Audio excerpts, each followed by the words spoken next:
To keep you updated on the capital and financial markets, here is a recap of what happened.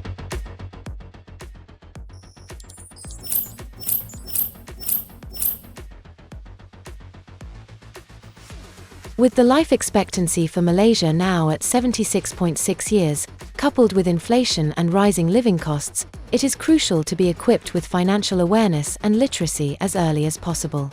Securities Commission Malaysia Executive Director and General Counsel UET said one of the nation's biggest challenges in Malaysia is the lack of sufficient retirement savings. She said this issue has become even more pressing in the post-pandemic world, compounded by demographic shifts and economic uncertainties. You said that based on the Employees Provident Fund basic savings quantum, retirees should have at least 240,000 ringgit to support 20 years of retirement. However, in 2023, only 33% of members met this target.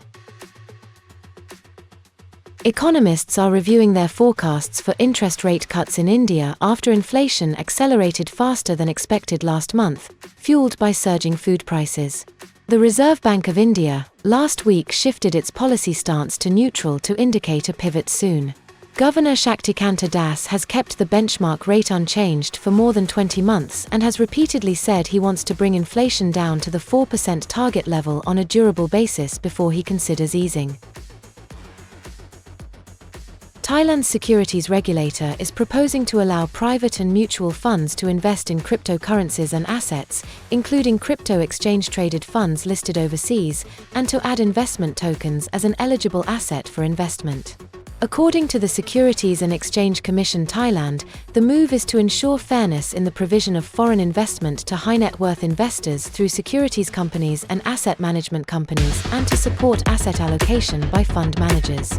It noted that several Thai investors have shown interest in crypto ETFs since the funds were approved for trading by the U.S. Securities and Exchange Commission in January this year.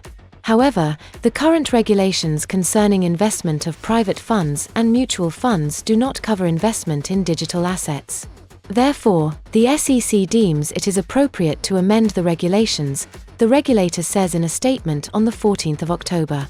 The changes will be made taking into account the appropriate risk level for different types of investors. The Federation of Investment Managers Malaysia has reprimanded 3 former unit trust scheme and private retirement scheme consultants for breaching FIMM's code. In a statement, FIMM said it had barred Calvin Lim, Jenny Lim and Chin Peek Chi from registration with FIMM for a fixed period of time.